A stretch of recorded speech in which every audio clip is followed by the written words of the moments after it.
nesse tempo doido que a gente vive, só poderá ficar de pé quem visitar o secreto. Quem sair da periferia, do raso, e tiver a coragem de ir a águas mais profundas, que não estão aqui ou acolá, mas que estão no secreto. Dito isto, que bom, irmãos e irmãs, que podemos celebrar estes últimos dias de ano litúrgico. Estamos às portas de um novo ano. E, à medida que vamos chegando ao final do ano litúrgico, as leituras nos encorajam e nos levam a pensar na nossa qualidade como cristãos, como cristãs, como filhos de Deus, como filhas de Deus, como nós estamos vivendo. Então quero destacar dois aspectos à luz das leituras de hoje, para nos ajudar diante da força da palavra nesse final de ano litúrgico. Celebramos então a sexta-feira do 34º domingo do tempo comum, encerrando esse ano litúrgico. E aí, o evangelho que nos é proposto a partir do ano C de São Lucas é um trecho muito caro ao servo de Deus, Padre Léo de Betânia, que será muito citado nessa homilia e ao longo desse final de semana também. E daqui a pouco digo por quê. E uma das coisas que eu aprendi na convivência com o Padre Léo brota um pouco desse evangelho. Padre Léo insistia e brincava com a gente que nós precisávamos aprender com Jesus a termos olhos de águia. Olhos capazes de perceber de tal modo a realidade que nada nos escapasse. Por quê? Porque Deus fala constantemente conosco. Deus fala a nós como a amigos, diz o Concílio Vaticano II. Na Dei Verbo, na Constituição Dogmática Dei Verbo, número 2 e número 5, nós encontramos mais ou menos estas palavras: Deus fala conosco por palavras e por sinais intimamente conexos à nossa vida. Ele fala através dos acontecimentos, Ele fala através das pessoas, Ele fala. E esse fala é vir a nós na consciência através dos sinais que vão se manifestando. Então, o Léo insistia assim: Vicente, é preciso aprender a levar o zóio para passear. Levar o zóio para passear, para não perder nada. O que significava esse levar o zóio para passear? É ter olhos de águia, olhos atentos, olhos capazes de perceber esse Deus que fala, e fala constantemente, esse Deus que se manifesta, e se manifesta constantemente. Quem vive assim, atento, com olhos de precisão, como uma águia, diria o Padre Léo, constantemente está na presença de Deus. E porque está na presença de Deus, se deixa surpreender por Ele. E ao se surpreender por Ele, percebe, conectando os acontecimentos, os sinais, a vontade de Deus, que vai se manifestando através daquilo que Ele fala, daquilo que Ele se revela. Aqui, o tratado da revelação, Deus que tira o véu para se mostrar a cada um de nós. E Ele fala. Você já ouviu Deus hoje? Você percebeu Deus hoje? Você fez a leitura dos acontecimentos, das situações que você viveu? Outra coisa que o Padre Léo insistia, além de levar o zóio para passear, nada é por acaso, não existe coincidência, no máximo Deuscidência, que é a providência de Deus atuando na nossa vida, mesmo que a gente com esse jeitão de anta, insistiu o Padre Léo, não acolha aquilo que Ele tem para nós. E veja o que diz o Evangelho de hoje, nesses versículos de 29 a 31, do capítulo 21 de São Lucas. Olhai a figueira e todas as árvores. Quando vedes que elas estão dando brotos, logo sabeis que o verão está perto. Vós também, quando virdes acontecer estas coisas, ficais sabendo que o reino de Deus está perto. Porque o reino de Deus está no meio de nós, está entre nós, está em nós. Mas muitas vezes passa desapercebido. Então Jesus compara, assim como a gente sabe, através da natureza, e lê os sinais da natureza nas árvores, assim também nós precisamos ver os sinais do reino, os sinais de Deus na nossa vida. É preciso estar atento. Eu digo assim, conectado. É preciso estar conectado. É preciso pedir a senha do Wi-Fi do céu. Não é assim? Hoje, quando a gente chega numa casa, num lugar, a primeira coisa que a gente vai atrás é da senha do Wi-Fi, né? Antigamente, na roça, a gente pedia um cafezinho, um copo d'água. Hoje a gente chega na casa e pede logo a senha do Wi-Fi. Pois bem, estar conectado, saber ver os sinais, ter olhos de águias, olhos de precisão, é pedir a senha do Wi-Fi do céu. E qual é a senha do Wi-Fi do céu? Nós pedimos no início da missa, Espírito Santo. Olha a senha do Wi-Fi do céu, Espírito Santo.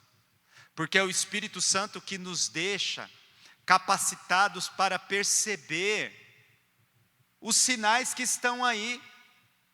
E esse Deus que fala, e esse Deus que se mostra, e esse Deus que se manifesta,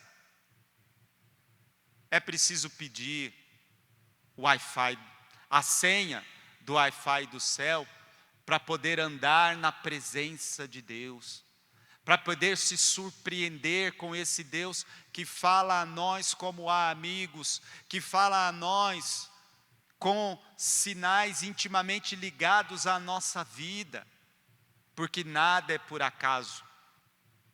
Ele fala agora, na sua palavra, Ele fala agora na igreja reunida, Ele falará ao longo desse final de semana, Ele já está dizendo para você, manifestando a sua vontade, e assim nós vamos entrando no mistério, penetrando esse mistério, mergulhando nesse mistério. Deseja o Wi-Fi, deseja a senha do Wi-Fi do céu, para que você possa estar conectado. O céu e a terra passarão, mas as minhas palavras não passarão, porque aqueles que estão conectados através do Espírito Santo, aqueles que estão atentos, leva sempre o zóio para passear. Deus que fala, que se mostra, que se manifesta, que nos faz encantar-se pela sua presença. Quando a gente está passeando, andando por um lugar bonito, e aquilo mexe conosco. Se você está conectado, se você acessou o Wi-Fi do céu através do Espírito Santo, você vai olhar para aquele lugar bonito e vai sentir vontade de rezar. Vai sentir vontade, de onde você estiver, de adorar, de deixar-se extasiar pela presença. E aí, amado irmão e irmã, a gente vai descobrindo que não tem como se separar de Deus, que Deus está constantemente conosco, que nós andamos com Ele, e vamos percebendo Deus nas pequenas coisas, vamos percebendo Deus no dia a dia, e aí vamos aprendendo aquilo que Santa Teresa d'Ávila diz: até entre as panelas anda o Senhor. Até entre as panelas anda o Senhor. Deseje o Wi-Fi do céu. Esteja conectado. E para que você possa estar conectado, o segundo ponto que eu quero destacar é tirado da primeira leitura. De novo, o contexto é esse. O contexto é o fim do ano litúrgico. E como eu disse no início dessa fala, o final do ano litúrgico vai falar da qualidade de cristão que nós somos. Que é esse cristão que vive perseverante. É esse cristão que não desiste, que é resiliente, que é capaz de enfrentar as maiores adversidades, as maiores dificuldades, as mais duras perseguições, e mesmo assim se mantém firme, se mantém desejoso de andar conectado, de andar totalmente na presença de Deus, sem se desviar, como diz a palavra, nem para a direita, nem para a esquerda. E para que essa qualidade de cristão se manifesta, a liturgia nos apresenta, e ao longo dessa semana principalmente, nos apresenta os textos do livro da Revelação, do livro do Apocalipse, do livro de um Deus que se mostra, se manifesta, e se manifesta para nos deixar firmes, de pé, diante das lutas e dificuldades. Porque revela a qualidade de cristão que nós somos. Revela porque vai mostrar, para além das lutas e das dificuldades da vida, que o cristão tem propósito, que o cristão tem direção, tem rumo. Ele sabe por que está nesse mundo, e porque ele sabe que está nesse mundo, ele não se deixa abater, mesmo diante das mais duras provações e das mais duras adversidades. Veja que o contexto do livro do Apocalipse fala disso. Não sei se você já se debruçou sobre o livro do Apocalipse, e se você já estudou, você sabe que ao longo da história muita coisa se disse sobre o livro do Apocalipse. Muitos filmes de terror, inclusive, tiveram inspiração no livro do Apocalipse. E para muitos cristãos, infelizmente, o livro do Apocalipse tornou-se um livro quase proibido, porque dava medo. Afinal de contas, fala do dragão, fala do diabo.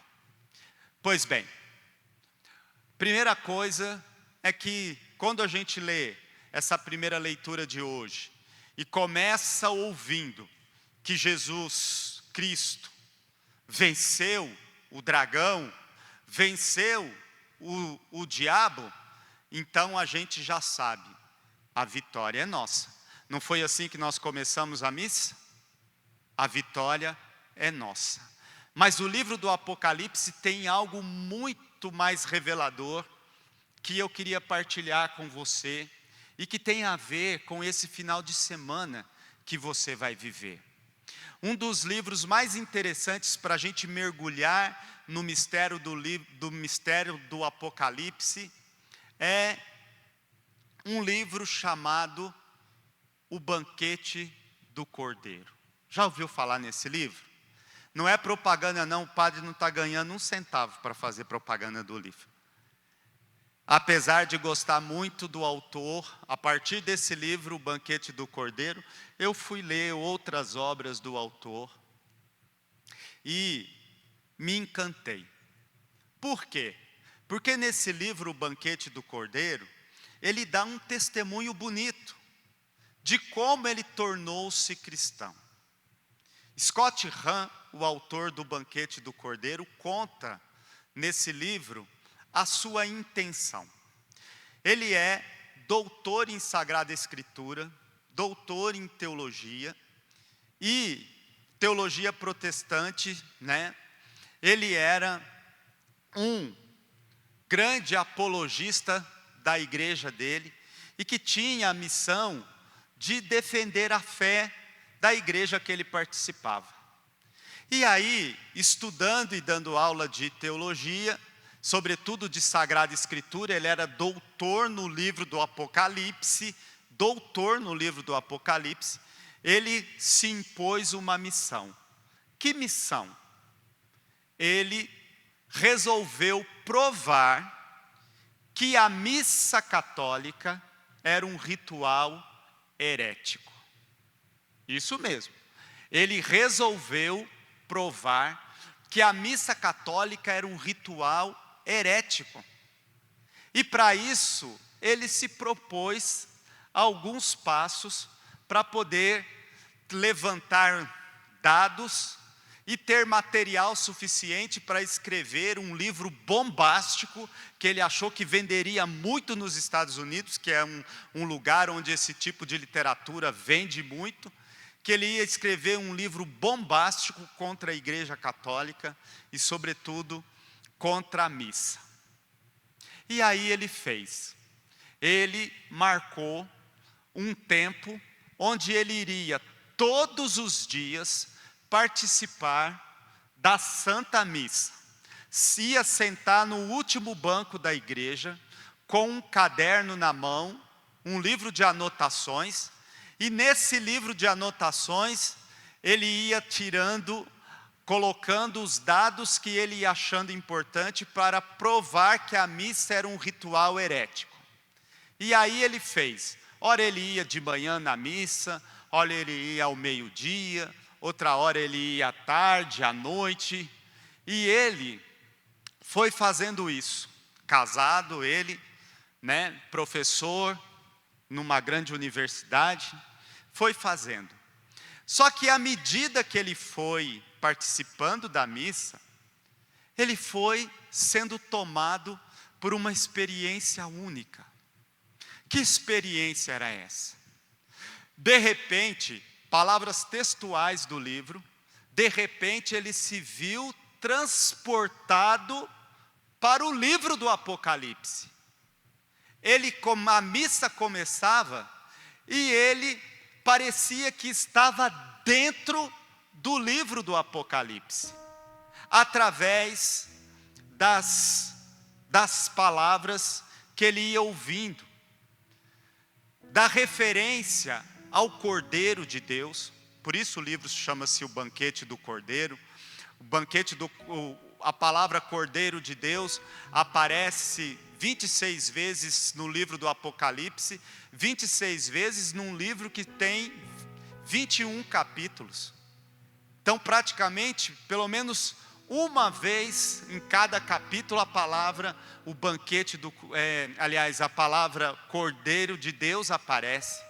E ele começa a perceber que a missa era uma atualização do livro do Apocalipse, que as principais referências do livro estavam presentes na missa, cujo principal objetivo era colocar, primeiro, a certeza de que Jesus Cristo vivo e ressuscitado é o grande vencedor. Vence o dragão, vence a morte, vence o diabo. Isso está referendado na missa. Depois, mostra aquilo antecipadamente que um dia será em plenitude no céu. E ele descobre ali, nas liturgias que ele participa, que a missa, de novo, palavras textuais dele, é a antecipação do céu. E como ele fica encantado quando ele vai buscar nos santos padres, nos escritos dos primeiros séculos da igreja, e ele vai encontrando essas referências, que depois ele retoma em São João Paulo II, falando sobre a missa como antecipação do céu, da missa como adoração, da missa como oportunidade de se estar diante do trono do Cordeiro. E ele vai percebendo que a palavra de Deus, que ele achava que a missa era uma afronta, está totalmente presente na missa, não só através das leituras, mas em todo o ritual, desde que se começa com o em nome do Pai, do Filho e do Espírito Santo, onde todas os momentos litúrgicos e os momentos de referência ao ritual vão sendo referendados pela palavra de Deus. E ele vai então encontrando na missa essa possibilidade única de você viver a adoração perfeita esperada por Deus. Resultado: estou dando todos esses spoilers, mas se puder, leia o livro. Resultado: em pouco tempo, a missa foi transformando o coração desse apologeta. E ele foi se percebendo cada vez mais dentro do mistério que o Apocalipse representava. E ele foi descobrindo que o lugar dele era de adoração. E de adoração presente na comunhão da Igreja Católica. E ele foi percebendo que dentro dele vinha uma alegria tão grande, porque ele se percebia na missa do lado dos anjos. Ele se percebia na missa do lado dos santos e santas, das testemunhas que fala o livro do Apocalipse, e que era para ele presente.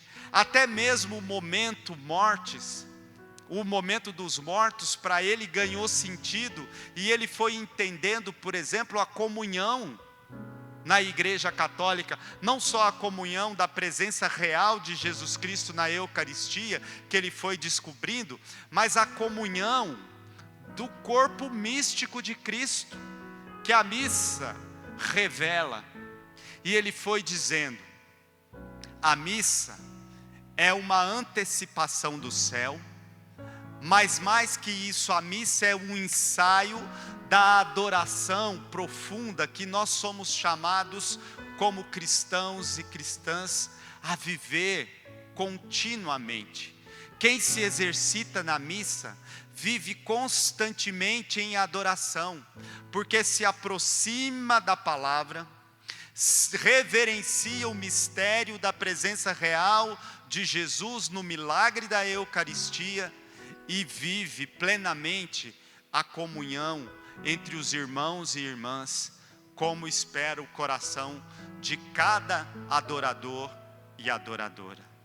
Aquele que participa na missa testemunha então, naquele momento, o ex-protestante testemunha o significado profundo daquilo que Deus espera de cada homem, de cada mulher que vem a esse mundo desde toda a eternidade.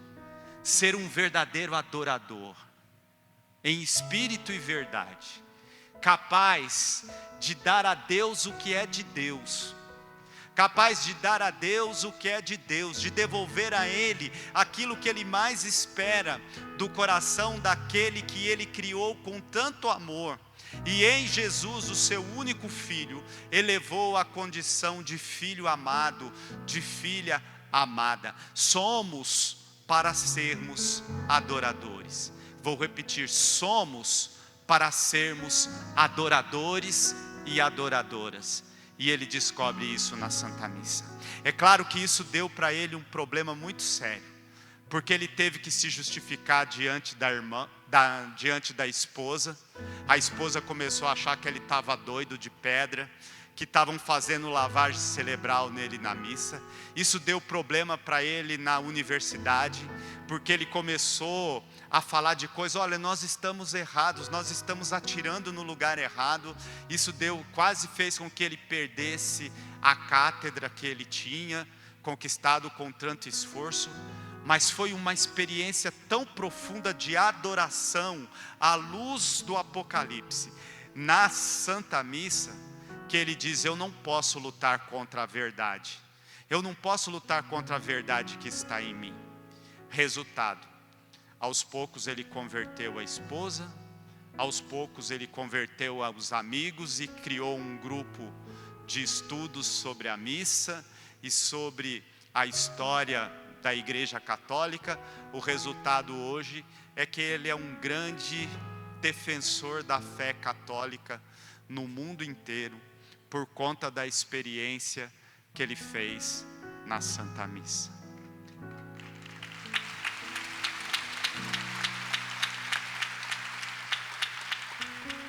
Para além da propaganda do livro, repito, o padre não está ganhando nada.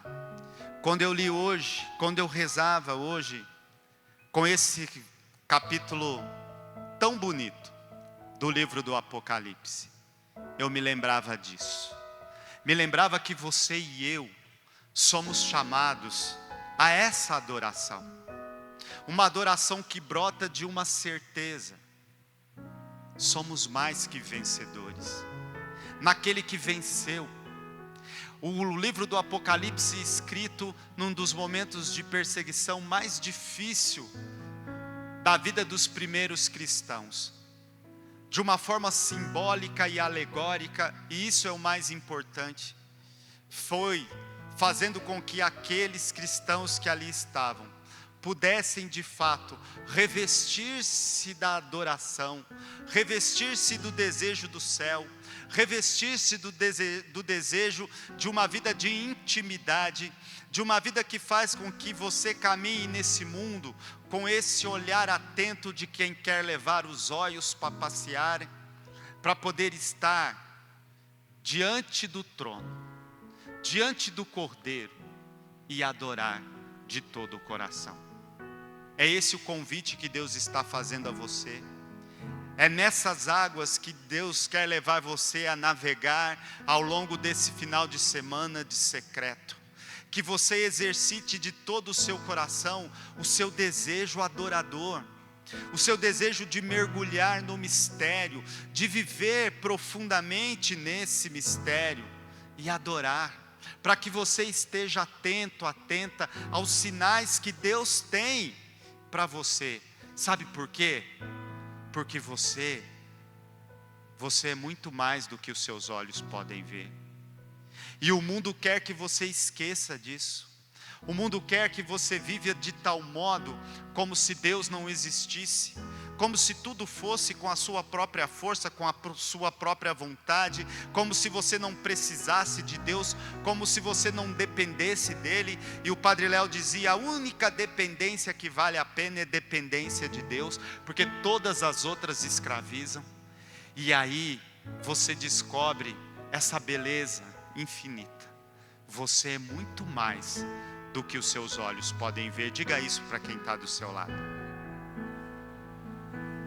Você é muito mais do que os seus olhos podem ver. Para que você viva com essa chama acesa dentro de você, com a chama da adoração acesa dentro de você, é preciso que você entre no jardim secreto da intimidade com o Senhor. Que você possa entrar nesse jardim secreto e se deleitar com Ele, na beleza daquilo que Ele oferece. Leve os seus olhos para passear, não perca um só minuto nesse final de semana, esteja atento para perceber esse Deus que fala e fala constantemente, e falará com você em palavras, em sinais, e que trará acontecimentos à sua volta, para que você não tenha dúvida nenhuma do quanto Ele te ama, do quanto você precisa dEle, e do quanto Ele está presente na sua vida, com o poder de modificá-la, com o poder de transformá-la, com o poder de realizar milagres, com o poder de trazer prodígios, portentos para dentro da sua casa e do seu coração. Mas é preciso que você, num ato de fé, entre nesse jardim secreto. E aí é um ato de fé, porque o nosso Deus é delicado. Ele se revela, Apocalipse, Ele se revela, Ele se mostra, mas Ele não violenta, Ele não estupra, Ele não invade, Ele não força. Ele se mostra e pede para entrar. Aquilo que nós lemos no Apocalipse, no capítulo 3, eis que estou à porta e bato. Quando eu bater, se você abrir, eu entrarei e farei ali minha morada, depois de sentar ao seu lado, cear com você e com aqueles que são seus, com a sua comunidade interior, com os seus santos e santas de devoção, com os anjos, com o seu anjo da guarda, com os santos e santas que intercedem por você, com aqueles que te precederam, seus familiares, amigos que já faleceram e que estão vivos. Felizes os que vivem do Senhor, capítulo 21 do livro do Apocalipse. Felizes os que vivem, os que morrem no Senhor, porque estão vivos e as suas obras os acompanham.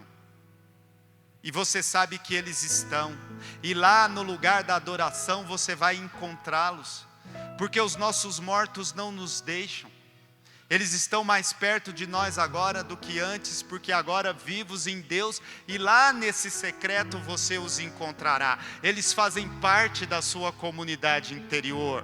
E os que eram do livro, a comunidade do livro do Apocalipse sabia disso. Sabia que a nuvem de testemunhas estava lá para referendar todo o caminho feito e o caminho que estava-se por fazer, mesmo debaixo das maiores dificuldades. Por isso, depois releia esse capítulo 20, para que você possa ter essa certeza da vitória de Deus, consequentemente da sua vitória. E saiba, o convite está posto. Às vezes a gente se acostuma tanto com as Miriabilis Dei, com as maravilhas de Deus, com as bondades de Deus, com os milagres de Deus. Nós nos acostumamos tanto que a gente deixa passar com muita facilidade. Nós católicos temos um presente tão precioso, somos tão agraciados, e às vezes vivemos como se não existisse o milagre, como se não existisse a graça. É preciso deixar-se encantar, é preciso deixar-se extasiar. Por isso o apelo do Evangelho: abre os olhos, perceba os sinais, perceba o que está à sua volta, esteja atento a tudo, porque o céu se comunica, o céu fala conosco. Deus é o primeiro interessado que você perceba, Certa vez, eu vivi um momento muito difícil na comunidade Betânia. Eram poucos meses após a morte do Padre Léo, e parecia que a comunidade passava por um grande abalo sísmico. Quem conhece a comunidade desde aquela época, aqui vejo rostos que fazem parte da minha história, da história de Betânia, da história do Padre Léo, pessoas que não abandonaram depois que o Padre Léo faleceu. E naquele momento difícil, onde parecia que tudo, a sensação que a gente tinha era que tudo estava dando errado, que não ia ter jeito, e problemas de todos os lados, situações difíceis na comunidade, situações difíceis com os consagrados, situações difíceis na família do Padre Léo, situações difíceis na congregação com do Padre Léo, tantas situações para resolver. E um dia eu fui deitar chateado com aquilo tudo, brigando com Deus e brigando com o Padre Léo. Aí fui deitar, pus a cabeça no travesseiro. Graças a Deus eu nunca tive problema para dormir, né? Sempre tive problema para acordar, mas para dormir nunca tive problema. E aí, dormindo, eu sonhei. Sonhei com o Padre Léo me chamando. Não chamou de anta, chamou do jeito que ele estava acostumado a chamar, no mesmo tom de voz, dizendo: Vicente. E aí eu, assustado no sonho, ouvi, olhei para um lado, olhei para o outro, e o Padre Léo estava em pé na porta. E ali, em pé na porta, ele se voltou para mim e disse: Vicente, o céu existe. Vicente, o céu olha para nós. Reza assim: minha rainha, minha senhora, esposa de São José, a senhora tem o poder de Deus, manda o encardido embora. E eu, assustado, acordei, mas aquela oração ficou na minha cabeça. E eu falei: gente, que sonho esquisito, que sonho esquisito. E aí eu tenho o hábito de acordar cedo, e na época eu gostava de acordar e ir caminhar rezando o terço. Aí estava lá rezando o terço, e aquele sonho na minha cabeça: o céu existe, o céu olha por nós. Falei: será que é o Padre Léo mesmo? Olha a cabeça. Será que é o Padre Léo mesmo? Não, isso é bobagem, porque eu dormia preocupado. Mas e essa oração? Será que é o Padre Léo mesmo? Aí pensei, falei: e se for? Bom, ninguém sabe, não vão falar que eu sou louco. Vou fazer assim: pelo sim e pelo não, vou rezar. Vai que funciona, vai que dê certo. E aí peguei o meu terço e comecei: minha rainha, minha senhora, esposa de São José, a senhora tem o poder de Deus, manda o encardido embora. Me fez bem. Rezei mais uma: minha rainha, minha senhora, esposa de São José, a senhora tem o poder de Deus, manda o encardido embora. E comecei a rezar. Quando eu me dei conta, eu já tinha rezado o terço todo, passando todas as bolinhas, rezando aquela oração. Para mim o milagre aconteceu naquela hora, porque eu voltei para casa para tomar café, subi o morro. Lá quem conhece São João sabe que nossa casa fica no alto de um morro. Aí eu subi o morro, voltei para casa com o coração aliviado. Na minha cabeça e no meu coração não importava mais que tinha problema de todos os lados. Por quê? Porque o céu existe. O céu olha por nós. Minha rainha, minha senhora, esposa de São José, a senhora tem o poder de Deus, manda o encardido embora. O problema não é mais meu. O problema é daquele, o Cordeiro de Deus, que venceu a morte, que venceu o dragão, que venceu o diabo. Eu creio. Milagres são reais para quem tem fé. Quem crê, vê milagres acontecer. Nós proclamamos: São Miguel, quem como Deus? Quem como Deus? Mas na hora, e aí comecei a rezar. E assim foi. Naquela semana, todos os dias eu ia lá e rezava. Estava numa situação, antes de ter que dar uma solução, Coisas de quem está na presidência, né? Antes de ter que dar uma resposta, rezava baixinho para ninguém falar que eu era doido. Minha rainha, minha senhora, esposa de São José, manda o encardido embora. E assim eu fiz. Gente, para concluir, senão o Rafael puxa o meu microfone. Em pouco tempo, coisas que eu achava que não tinha mais solução, foram ganhando jeito, foram ganhando direcionamento.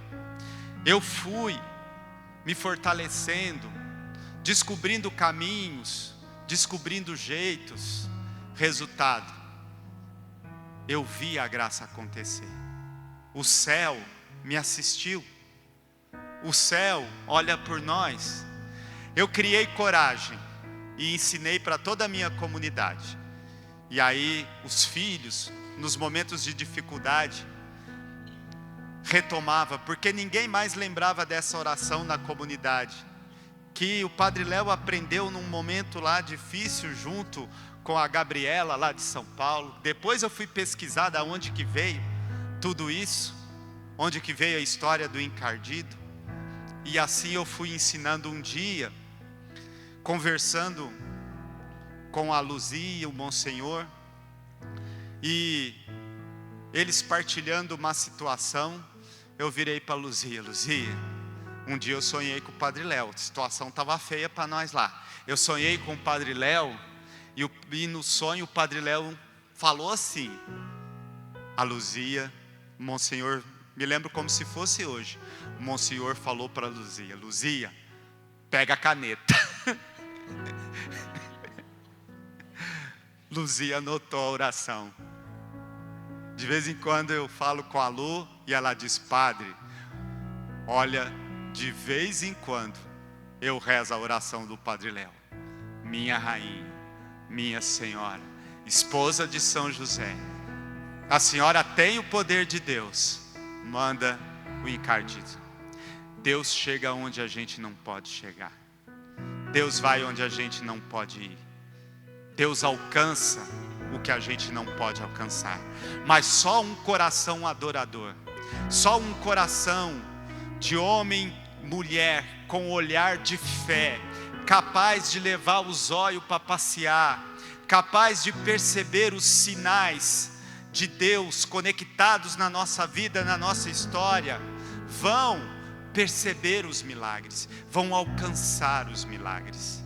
E é isso que eu queria convidar você agora, nesse momento, a pedido do Rafael e de todos aqueles que têm rezado com ele e que têm experimentado, inclusive na família, a presença do céu marcada pelo servo de Deus, Padre Léo de Betânia, que ele quis muito que fizesse parte desse final de semana, nessa conferência de adoração e cura, nesse secreto. Ele, pensando nisso, pediu que nós pudéssemos ter nesse final de semana um pouquinho do Padre Léo entre nós. Por isso, ao longo de todo o final de semana, intercedendo por cada uma que participar dessa conferência de adoração e cura, através da relíquia que nós vamos receber, relíquia que pertenceu ao servo de Deus, Padre Léo de Betânia, onde que esteve presente os restos mortais do Padre Léo, as roupas com as quais ele foi enterrado, para marcar esse sinal. Essa estola que está aqui também pertenceu ao Padre Léo, e com esses sinais nós queremos lembrar dessa fala do Padre Léo no meu sonho. O céu existe, o céu olha por nós, o céu existe, o céu olha por nós e nós somos destinados a Ele. É por isso que ele insistia: buscai as coisas do alto. Buscai as coisas do alto significa: tenha os olhos fixos no céu. Os pés firmes na terra, é verdade, porque você não quer andar por aí aleluiado, achando que tudo é mágica. Os pés firmes na terra, mas os olhos postos no céu e o coração voltado para cada irmão, para que a gente possa tocar milagres.